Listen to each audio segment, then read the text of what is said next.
ब्रह्मांड में इस वक्त सबसे ज्यादा शोर जिस चीज को लेकर हो रहा है वो है रहस्यमयी इंटरस्टेलर 3I एटलस, जिसे कोई धूमकेतु तो कोई एलियन शिप बता रहा है। जाने माने खगोल शास्त्री एवी लोएब सहित कुछ वैज्ञानिकों का मानना है कि 3I एटलस सिर्फ एक प्राकृतिक पिंड नहीं है, बल्कि ये किसी उन्नत एलियन तकनीक या कृत्रिम वस्तु का हिस्सा हो सकता है। तो वहीं एलन मस्क का कहना है कि 3I एटलस किसी सामान्य धूमकेतु की तरह व्यवहार ही नहीं कर रहा। इसकी गति, दिशा और ऊर्जा इतनी अलग है कि ये किसी कृत्रिम या तकनीकी रूप से निर्मित वस्तु जैसी लगती है। ऐसे में 3I एटलस को लेकर दुनिया भर के वैज्ञानिक दो हिस्सों में बंट गए हैं। कोई इसे धूमकेतु बता रहा है तो कोई एलियन शिप।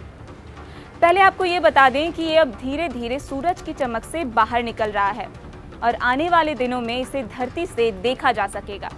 हालांकि इसे देखने के लिए किसी आम दूरबीन नहीं बल्कि शक्तिशाली टेलीस्कोप की जरूरत होगी, क्योंकि ये बहुत दूर और बेहद धुंधला है। यूरोपीय अंतरिक्ष एजेंसी ESA का स्पेसक्राफ्ट जूस यानी Jupiter IC moon explorer 3I Atlas को धूमकेतु बता रहा है और उस पर नजरें गड़ाए हुए है।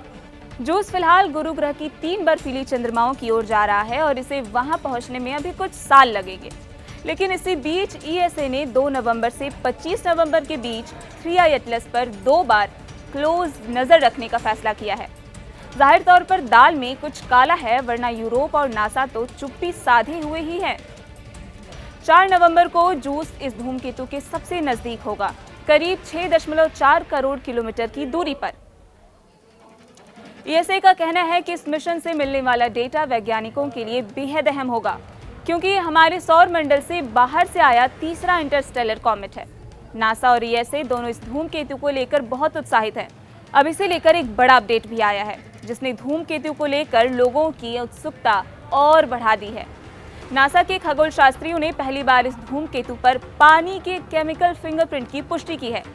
इसका मतलब है कि ये धूमकेतु अपने साथ जीवन के मूल तत्व यानी पानी को लेकर आया है। इस बात का पक्का सबूत मिला है कि 3I एटलस पर पानी मौजूद है, या कम से कम बर्फ के रूप में तो संरक्षित है। ये खोज इसलिए भी खास है क्योंकि ये अब तक का पहला मौका है जब किसी अंतरतारकीय धूमकेतु पर इतना दूर से पानी देखा गया है या उसकी मौजूदगी की पुष्टि हुई है। इससे ये समझने में मदद मिलेगी कि क्या दूसरे तारामंडलों में भी ग्रह निर्माण की प्रक्रिया वैसी ही होती है जैसी हमारे सौर मंडल में हुई थी। यहाँ तक कि नासा के वैज्ञानिकों का भी कहना है कि इस अंतरतारकीय धूमकेतु ने अब तक हमारे विज्ञान की सोच को बदल के रख दिया है।